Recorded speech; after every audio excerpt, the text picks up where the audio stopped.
Ladies and gentlemen, it's indeed a great pleasure to be given this opportunity to greet and welcome you all today in these very prestigious awards which recognize and appreciate the achievement of all the healthcare providers in the country in improving the health of this country. So thank you all for joining us. These awards, in fact, they are based on a lot of research, a very quantitative and a very qualitative research which has been done in selecting the winners.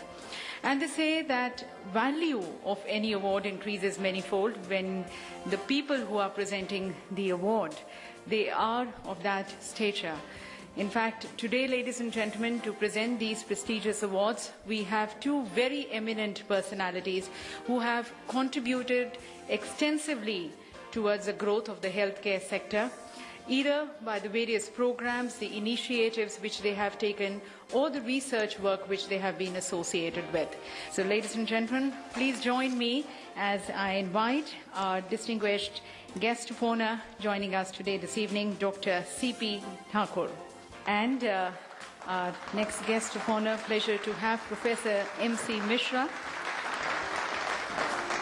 And before we set forth in presenting the awards, ladies and gentlemen, in our true Indian tradition, we light the ceremonial lamp, the lamp of knowledge and wisdom. And I would like to request our guest of honor to kindly light the lamp, marking the auspicious beginning of these awards.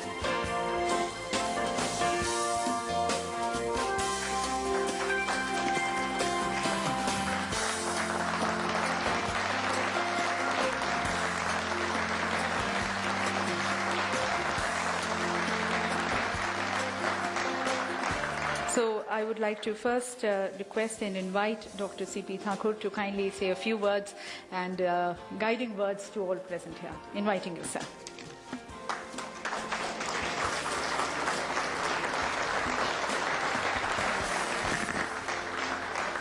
Good health care should spread to all parts of the country. That is my wish. All parts of the country, whether it is Bihar, whether it is, say, Assam, whether it is any state, every state should have at least one good healthcare institution everywhere. And we started one AIMS like hospital in many states, and now they are increasing the number of those hospitals. Some will start working this year or next year. So this sort of award will encourage the scientists.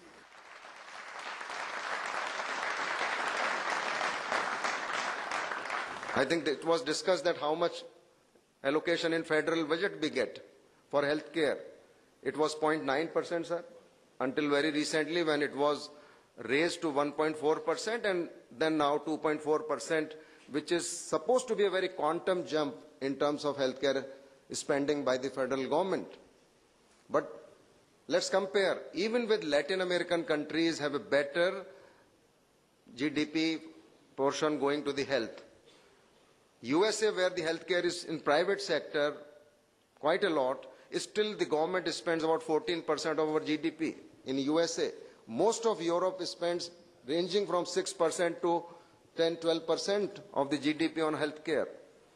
In India, we spend 3% of our GDP on trauma care alone. Whether we like it or not, whether we want it or not, people are spending from their pocket. It is one of the commonest reasons for rural indebtedness in India, the cost of care for trauma. If I have a heart disease, I may decide not to get treated.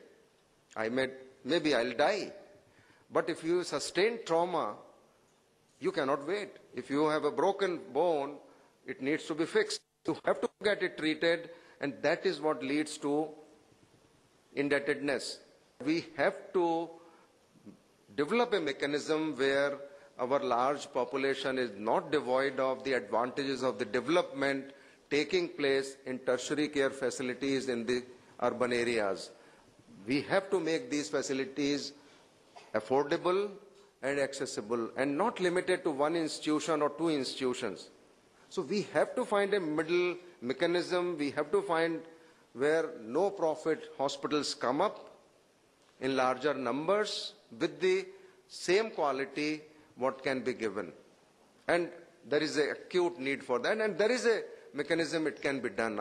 We have some hospital in the South India, I have seen it is possible to develop that kind of healthcare in India.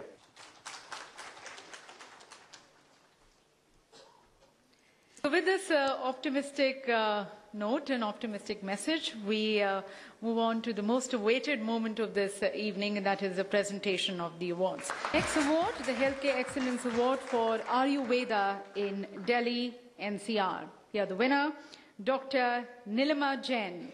She's an Ayurvedic consultant. Ayurveda is something, the sciences which has been passed to us by our ancestors. Somewhere down the line we have totally forgotten that, and it becomes very easy to pop a pill and be back on work. But Ayurveda is something which not only treats you once you have had the disease, but it actually eliminates the coming of disease only. So thank you, ma'am, and thank you for your contributions. So congratulations to all the winners. Thank you, sir, for doing the honors of presenting these awards.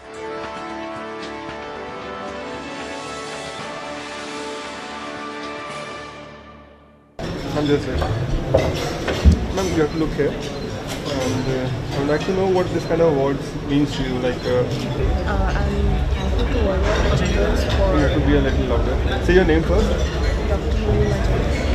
I'm thankful to all my achievers for honoring me with this reward. And I'm thankful to my parents and I would say adding years to life and adding life to years is the essence of Ayurveda, the Indian art of healing. And I feel fortunate enough to be associated with this field for more than 2 decades. I wanted to be one of the mainstream medical streams rather than alternative. I would say that Ayurveda is the pride of India, and it is basically an ocean of treasure in the form of health, which everyone needs to explore.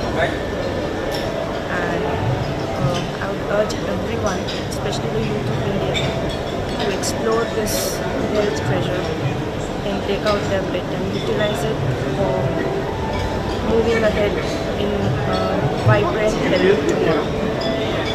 And India has a lot to offer to this world because we are beholding our treasure, health heritage, Ayurveda, India's pride. What exactly does awards mean to you? Like, awards are basically a motivation to still work harder and harder, though it's a difficult and less trodden path, but yeah, they motivate me still to move ahead. Thank you very much.